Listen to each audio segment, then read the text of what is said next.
Hi, I'm Rodney Johnson, co-editor of the Boom and Bust newsletter, and I'm joined again by Harry Dent, co-editor of the Boom and Bust newsletter.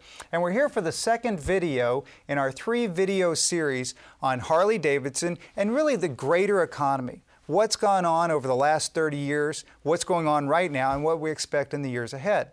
Now, as a brief refresher to those of you who might have watched the first video a little while back or maybe didn't get to it, we talked through how the economy can be forecast by just looking at people. If you understand that people are very predictable, nobody wants to be that, but we're very predictable by age, then you've got some power.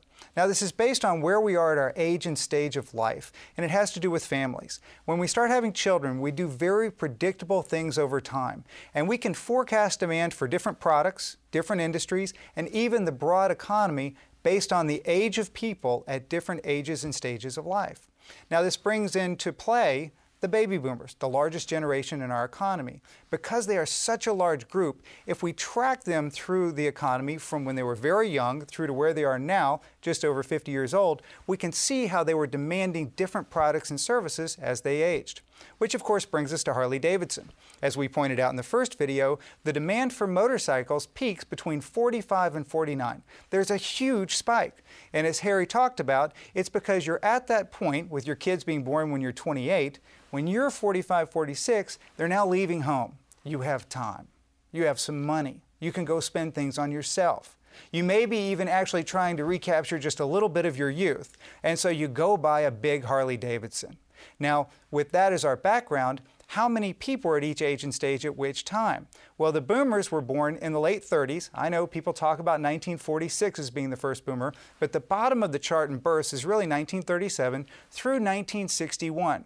So if we move that forward about 45 years, we can see that the demand for motorcycles, which is bought around 45 years old, should start to grow in the early 80s through about 2005, 2006. Now, this brings us all the way back to Harley Davidson. Think back to 1978, 1980. Harley Davidson was owned by AMF, the American Manufacturing and Foundry Company, I believe it is. And they owned a lot of things. They owned Wilson Sporting Goods, just all sorts of different products. And they weren't focused on the quality of Harley Davidson, which had fallen off dramatically. In the early 80s, Harley Davidson was bought out by a management group that included one of the descendants of Davidson's family, and it was Willie Davidson. And they decided not to try and beat the Japanese, who were selling many large bikes. They instead decided to be who they were, a small production brand that really focused on who they were in the late 60s. They made big bikes. They made rebellious bikes. They made bikes with loud noises. And so that's what Harley Davidson started doing in the 1980s. They brought quality back. They lowered the number of bikes they were making, and sales started to shoot through the roof. It was this incredible convergence of a product that people wanted with a growing number of people at the age to demand it. Harley Davidson rode this wave through the 80s and 90s and even through the mid-2000s. And think about all the things that happened. We had the first Gulf War in 1990. We had the internet bubble in the late 90s. We had the internet bubble bursting in 2000, 2002. We had 9/11 and Hurricane Katrina. Through all of that, Harley Davidson sales continued to walk higher. From about 60,000 bikes in 1990 to 340,000 bikes in 2006. Harley Davidson kept selling more. And then in 2006, it rolled over. There was no war in particular for Harley Davidson. There was no specific thing that was causing their sales to fall. They just had a demon they couldn't beat.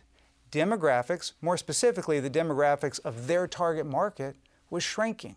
The boomers had been through that phase, and there weren't enough people behind the boomers to keep demand growing for that product.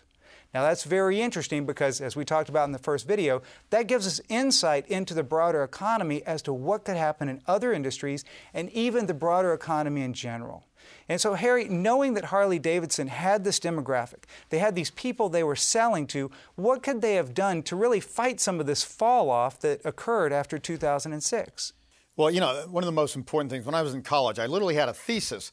You'd see these booms and busts, different industries in the economy. My thing is, how come nobody ever sees a bust coming? They never see it coming. Economists, politicians, major industries, and this is what happened with Harley. They rode this wave. It was an incredible baby boom boom.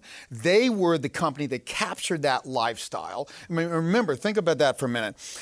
When the Bob Hope generation was king in the 50s and 60s, what sold in cars? Cadillacs, Lincolns. Those did not sell in the 80s and 90s. It was BMWs and Mercedes and a whole new group of companies that captured a new lifestyle. Younger people don't want to be like their parents. So Harley was lucky. They were the right product at the right time with this unbelievable demographic, and they captured that lifestyle. It's kind of like when the baby boomers were young in the 70s, they were in school. They were rebelling against society. That was one of the worst decades we've had since the Great Depression, because the largest numbers of people were in school spending money, taking drugs, whatever. But they were rebelling. We called them hippies back then.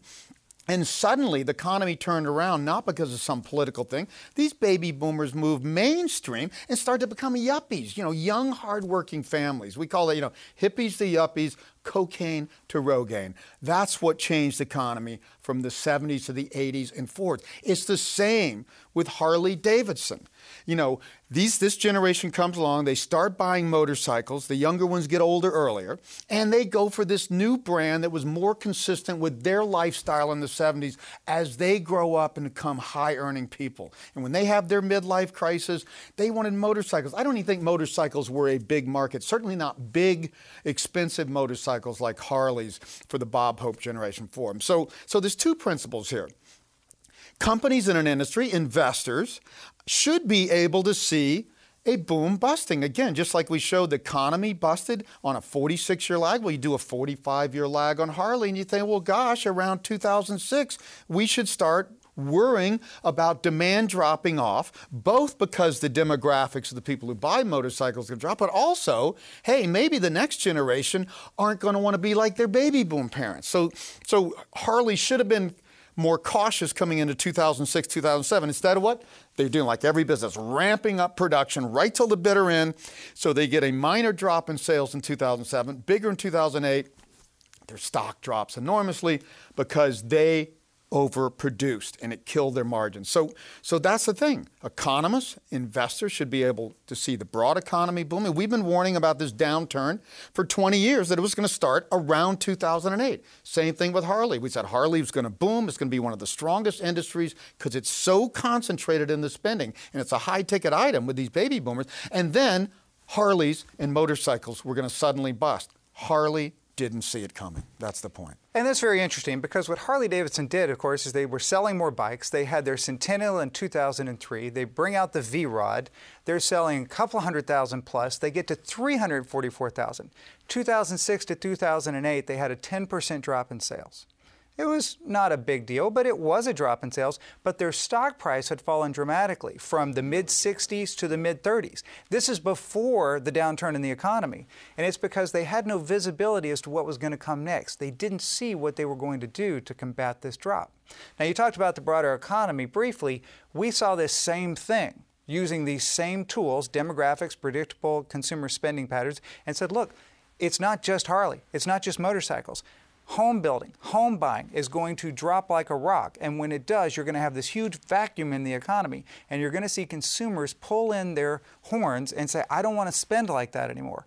We're going to have a reduction in credit and a reduction in the economy that no government policy is going to be able to get us out of. Well, that's a great example, because one of the things we really nailed back in 2005 was the housing bubble. First of all, housing was bubbling. I'm like, look, housing doesn't go up 10 to 15% a year. It goes up with inflation at about 3% a year. So this is a bubble, number one. Number two, we knew, and this happened in the Roaring '20s boom, home prices peaked in 1925. The economy peaked 5 years later between 1929 and 30. Why is this? What our statistics show today is people buy their biggest home by age 42. That's when they have their highest mortgage interest. We got very clear statistics on this. That's 4 to 5 years before their peak in spending at age 46. So here we got house buying. We're warning that home buying would peak ahead of spending. Harley Davidson and motorcycles peaks very close to the peak in spending. Home buying peaks 4 to 5 years before. So we knew the bubble burst in homes was going to be one of the leading indicators, one of the things that happened first. So we could actually see that coming. And so that's why for all these industries and for investors and businesses, Harley should have seen both that the general boom was going to tail off and that their industry was going to tail off at or just before.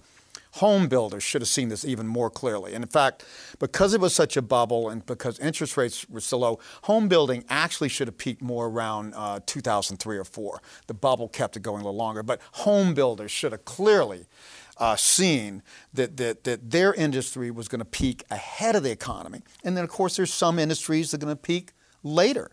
And so, I mean, healthcare, for example. I mean, healthcare is going to grow for decades.